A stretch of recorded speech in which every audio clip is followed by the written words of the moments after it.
همه ما به موسیقی گوش میدیم و فکر میکنیم که صرفا یک وسیله واسه سرگرمی، دور همی یا گذروندن وقته. اما در حقیقت اینطور نیست. اندرو هیوبرمن یک پادکست تقریبا 2 ساعتی در مورد این داره که چطور با گوش دادن به موسیقی میتونیم بهره‌وری، یادگیری و کیفیت زندگیمون رو بهتر کنیم. من تو این ویدیو این پادکست 2 ساعتی رو خلاصه میکنم تا شما بتونید بهترین استفاده ممکن رو از موسیقی داشته باشید. اگه تا حالا قبلا توی چنل من نبودید، من امین محمدم و توی این چنل محتوایی رو به اشتراک میذارم که زندگی خودم بهتر کرده و این قابلیت رو داره که زندگی شما رو هم بهتر کنه. ما فکر میکنیم که به خاطر مفهوم، ریتم یا شعر آهنگ تحت تاثیر یک موسیقی قرار میگیریم، اما حقیقت اینه که گوش دادن به موسیقی یک پدیده کاملا عصب شناختی. وقتی به یک موسیقی گوش میکنیم بدن و ذهن ما جوری عمل میکنه که انگار داره در درون بدن ما اون موسیقی رو خلق میکنه. مثلا وقتی واسه اولین بار شما به یک موسیقی گوش میدید و بعد از اون یک احساس خاص رو تجربه میکنید، صرفا به خاطر برداشت شخصی شما نیست که اون احساس به وجود اومده، بلکه فعال شدن یک سری نورون‌های خاص توی بدن ما باعث میشه که ما اون احساس رو کاملا تجربه کنیم. اگه بخوام دقیق‌تر بگم، گوش دادن به موسیقی صرفا یک تجربه شنیداری نیست، بلکه یک تجربه احساسی. من تا جایی که بتونم وارد توضیح‌های قضیه نمیشه و صرفا در مورد طول یا همون ابزارهای حرف میزنم. اولین ابزار اینه: چطور از موسیقی واسه انجام کار عمیق یا تمرکز طولانی مدت استفاده کنید. شما باید قبل از اینکه کارتون رو شروع کنید 10 تا 15 دقیقه به موسیقی گوش کنید که تمپوی 150 تا 160 داره. تو این مرحله اصلا مهم نیست که قبلا این آهنگ رو شنیدید یا اصلا جدیده. اصلا مهم نیست که این آهنگ کلامی داره یا نه. تنها چیزی که مهمه کوبندگی و سرعت ریتم. چرا این روش موثر؟ و چون دونستنش ممکنه جالب باشه اینو میگم. توی مغز ما یک بخشی هست به اسم هسته‌های قاعده‌ای. توی این هسته‌های قاعده‌ای 2 سیرکت یا 2 مدار وجود داره. مدار اول گو سیرکت که در مورد شروع کردن یک حرکت و یک مدار دیگه به اسم نو گو سیرکت. میگم همه اینها ساده سازی. این مدار در مورد متوقف کردن کاره. حالا ارتباطش به موسیقی چیه؟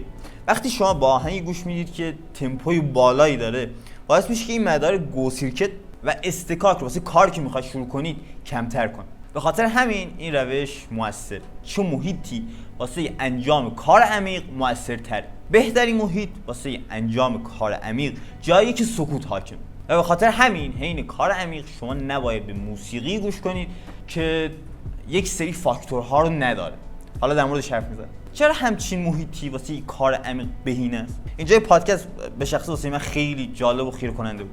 وقتی ما داریم روی یک مسئله تمرکز میکنیم، وقتی میخوایم یک درسی بخونیم، وقتی روی شنیدن یک چیزی تمرکز داریم، مغز ما محتویات اون مسئله رو به صورت یک گفتگوی ذهنی و درونی پردازش میکنه. یعنی اینکه به صورت ناخودآگاه شما صدای کلمات رو توی ذهن خودتون میشنوید. و چیزی که خیره کننده است اینه که اینقدر این گفتگوی ذهنی و درونی واقعیه که یک سری مدارهای پیش حرکتی که مرتبط به تکلمه به صورت خفیف فعال میشه. و تو این حالت اگه شما موسیقی گوش کنید که کلام داره یا ریتم خاصی داره، مغز ما مجبور تمرکزش رو روی یک روایت جدیدی بذاره که داره از موسیقی دریافت میکنه. نتایج تمام اتفاقات این میشه که شما تمرکزتون کاهش پیدا میکنه و درک عمیق مسئله خیلی سخت میشه. اگه نتونستید محیط ساکت رو پیدا کنید، باید چیکار کنید؟ پادکست وایت نویز رو پیشنهاد میدم. چرا این صدا میتونه بهمون کمک کنه؟ یکی از علت‌هاش اینه که به عنوان یک پوشش عمل میکنه. اونا تمام صداهایی که توی پس زمینه وجود دارن رو پوشش میدن و مغز ما فقط میتونه روی کاری تمرکز کنه که داره انجام میده.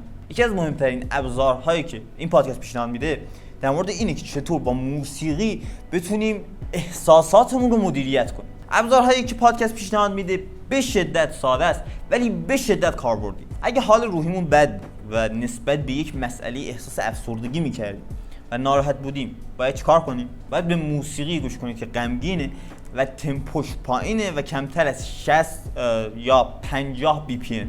این پیشنهاد قطعاً با خیلی از پیش‌فرض‌های شما یکی نیست. شما ممکنه که فکر کنید وقتی ناراحتید باید به موسیقی شاد گوش کنید که حواستون پرت بشه، اون غمی که داره اذیتتون میکنه رو نادیده بگیرید، اما حقیقت اینطور نیست و علم به ما میگه که گوش کردن به یک موسیقی که غمگینه و دقیقاً وضعیت احساسی ما رو داره منعکس میکنه، میتونه به ما توی پردازش اون غم کمک کنه. اگه ناراحت نیستی و صرفا میخواید حال روحیتون رو بهتر کنید، از موسیقی استفاده کنید که بهتون گفتن، یعنی موسیقی که تمپوی بالای 150 داره. حداقل 9 دقیقه گوش کردن به اون نوع موسیقی میتونه حال روحیتون رو بهتر کنه.